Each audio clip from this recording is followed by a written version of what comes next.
ఆరోగ్యం, ఆత్మవిశ్వాసం అనూస్తో సాధ్యం. ట్రాన్స్ఫర్మేషన్ సర్వీసెస్ పైన ఫ్లాట్ 50% డిస్కౌంట్. అనూస్ సిన్స్ 1982.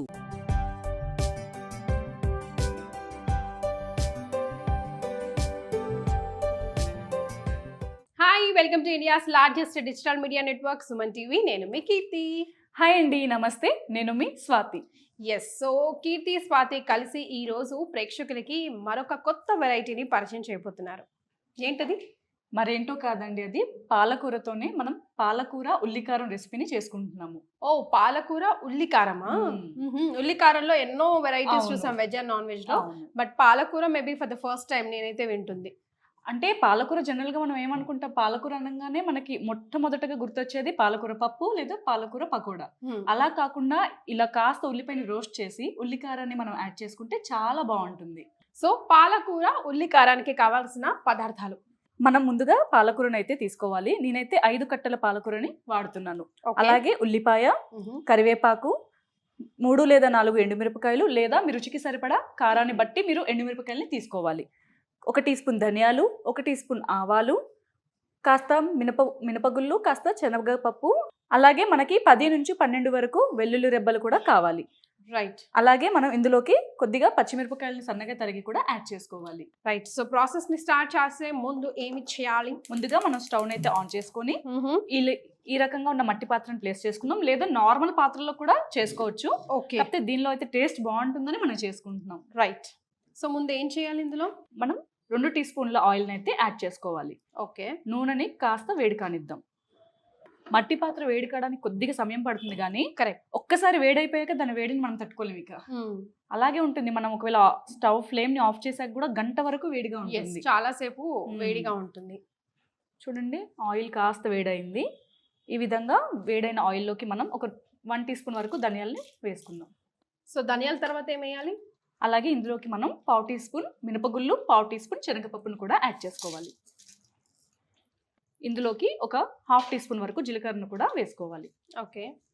ముందుగా వీటిని కాస్త వేగనివ్వాలి. రంగు మారే వరకు కూడా, చూడండి ఈ రంగులో ఉన్నాయి కదా, ఇవి రంగు మారే వరకు కూడా మనం వీటిని వేయించుకోవాలి. లైట్ బ్రౌనిష్, పూర్తిగా మాడిపోకూడదు. అవును, మొత్తం ఉల్లికారం అంతా పాడైపోతుంది. చూడండి కాస్త రంగు మారాయి కదా. ఎస్. బాగా ఆయిల్ వేడైంది. ఇక మనం మట్టి పాత్రలో వండుకుంటున్నప్పుడు వెంటనే అన్ని వేయాలన్నమాట, బాగా వేడెక్కిపోయి ఉంటుంది కాబట్టి. ఎస్, తొందరగా రోస్ట్ అయిపోతుంది. ఇప్పుడు మనం ఇందులోకి ఎండుమిరపకాయలని యాడ్ చేసుకోవాలి. ఓకే. ఎండుమిరపకాయలని కూడా కాస్త రంగు మారే వరకు వేయించుకోవాలి. ఓకే. మంచి సువాసన వస్తుంది అనమాట. ఎండుమిరపకాయ కాస్త వేగితే ఆ స్పైస్ స్మెల్ అనేది తెలుస్తూ ఉంటుంది.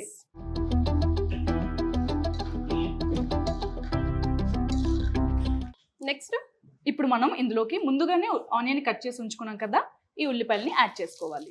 ఓకే.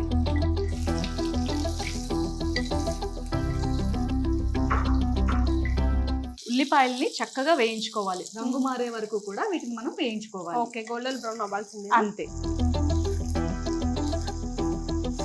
1 లేదా 2 పచ్చిమిరపకాయలని కూడా యాడ్ చేసుకుందాం. ఓకే. పచ్చిమిరపకాయలని కాస్త ఉల్లిపాయ వేగాక యాడ్ చేసుకోవాలి, లేదా మాడిపోయినట్టుగా అయిపోతాయి కాబట్టి కొద్దిగా ఉల్లిపాయ మగ్గాకే యాడ్ చేసుకోవాలి. ఓకే. సో ఆనియన్స్ ఆల్మోస్ట్ మగ్గిపోయాయి. ఈ విధంగా ఆనియన్స్ మగ్గాక మనం వీటిని అయితే ఒక మిక్సర్ జార్లోకి తీసుకుందాం. సో వీటిని చల్లారించి ఈలోగా పాలకూరని మగ్గబెడదామా? మగ్గించుకుందాం. వీటిని చల్లారి దీంట్లో మిక్సీ పట్టాలి. పూర్తిగా చల్లారాకే మిక్సీ పట్టుకోవాలి. Okay, done. ఈలోపు మనం వీటిని తీసి పక్కకు పెట్టేసుకుందాం.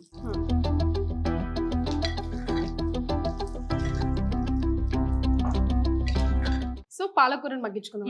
మనమైతే ఉల్లిపాయలని పక్కకు తీసేసాము. అదే ప్యాన్ లో మరొక 1 టీ స్పూన్ వరకు ఆయిల్ ని యాడ్ చేసుకుందాం. నూనెని కాస్త వేడి కానిద్దాం. ఆల్రెడీ వేడిగానే ఉంది. అలాగే నూనె కాస్త వేడయ్యాక ఒక 1/2 టీ స్పూన్ వరకు ఆవాలని యాడ్ చేసుకుందాం. ఓకే. ఆవాల్ని కాస్త చిటపటలాడిద్దాం. అలాగే ఇందులో కూడా కాస్త శనగపప్పు, మినపగుళ్ళు వేసుకుందాం. 1/2 టీ స్పూన్ జీలకర్రను కూడా యాడ్ చేసుకుందాం. ఎల్లిపాయలు ఎప్పుడు వేయాలి?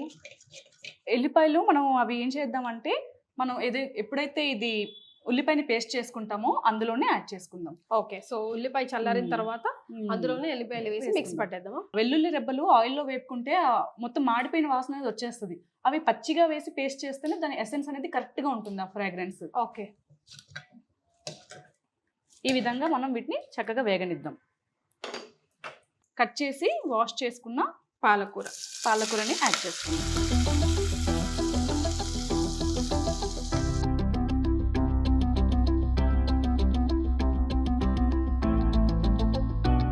ఒకసారి కలుపుకుంటే కొంచెం ఆకుకూర బాగా మగ్గాలి కదా, మనం ఇలా గరిటతో కలుపుకోవాలి ఒకసారి. ఆకుకూర పచ్చి వాసన పోయేదాకా మగ్గడమే ఇప్పుడు చాలా ఇంపార్టెంట్ కదా. అంతే, మనం మామూలుగా ఆకుకూర వండుకున్నా కూడా అదే కాన్సెప్ట్. ఇప్పుడు మనం ఏం చేద్దామంటే ఇందులోకి రుచికి సరిపడ ఉప్పుని, చిటికెడు పసుపుని యాడ్ చేసి బాగా లిడ్ కవర్ చేసి మగ్గనిద్దాం. ఓకే, ఇప్పుడు వేసేద్దామా? ఇప్పుడే వేసేద్దాం. ఆల్రెడీ పాలకూరలో ఉప్పు ఉంటుంది కదా, చూసుకొని వేసుకోవాలి. కాస్త తక్కువగా వేసుకోవాలన్నమాట ఉప్పు అనేది. పాలకూరలో ఆల్రెడీ ఉప్పు ఉంటుందా? ఉప్పు కంటెంట్ అనేది పాలకూరలో ఉంటుంది. మనం మళ్ళీ మిక్సీ జార్లో వేసేటప్పుడు కావాలంటే టేస్ట్ చేసి ట్రై చేసి, ఎక్కువ అవుతే మళ్ళీ ఏం చేయలేము. అవును, రైట్. కొంచెం పసుపు, ఫ్యూ స్ప్రింకిల్స్, అంతే. ఎలాగో గ్రీన్ కలర్ డామినేట్ చేస్తుంది కాబట్టి కొద్దిగా వేసుకుంటే సరిపోతుంది. ఆకుకూరలో నుంచి వచ్చింది కదా వాటరు, ఆ వాటర్ లో ఇదంతా పూర్తిగా మగ్గిపోవాలి. ఓకే, సో ఈ ఆకుకూర నుంచి వచ్చే ఈ వాటర్ లో పూర్తిగా మగ్గిపోవాలా? ఓకే, మరి మూత పెట్టేద్దాం. సో మీడియం సిమ్ లో ఒక 2 to 5 minutes పెట్టొచ్చా? 5 నిమిషాలు అయితే ఖచ్చితంగా పడుతుంది. అంటే క్వాంటిటీని బట్టి, మీరు ఎంత పాలకూర తీసుకున్నారో దాన్ని బట్టి సమయం అనేది ఆధారపడి ఉంటుంది. ఓకే, సో ఇప్పుడు వాటర్ అంతా తీసుకోవాలి. వాటర్ అంతా అబ్జర్వ్ చేసి మొత్తం పేస్ట్ లాగా అవ్వాలన్నమాట. రైట్. సో ఆ దిశగా వచ్చినప్పుడు మళ్ళీ కలుగుతాం. ఓకే, కీర్తి గారు, ఇప్పుడు మనం ముందుగా వేయించి పెట్టుకున్నాం కదా ఉల్లిపాయలు, పూర్తిగా చల్లారిపోయాయి కదా, మనం దీన్ని బ్లెండ్ చేద్దాం. ఓకే, అది మగ్గేలోపు ఈ పని ఫినిష్ చేస్తాం. అంతే, డన్.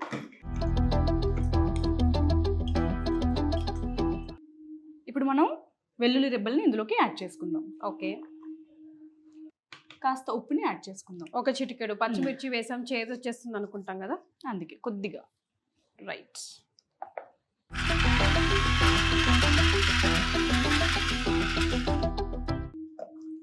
కీర్తి గారు, ఉల్లిపాయ పేస్ట్ అయితే రెడీ అయిపోయింది కదా.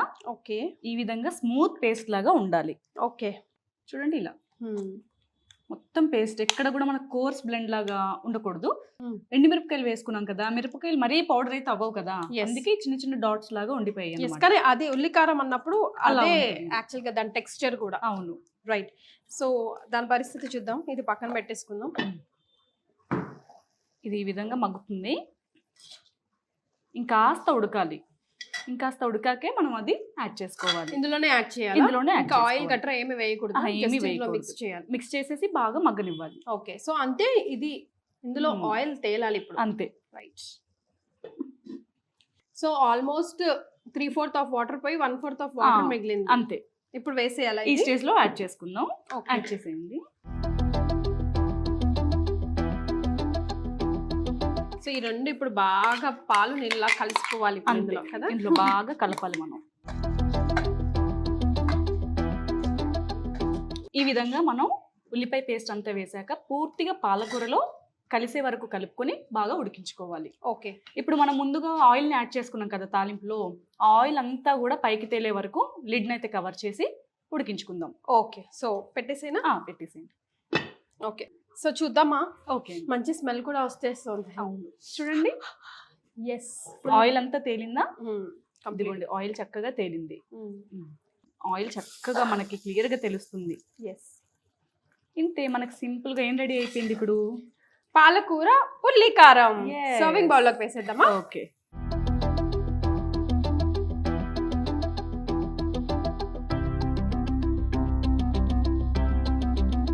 సో పాలకూర ఉల్లికారం రెడీ.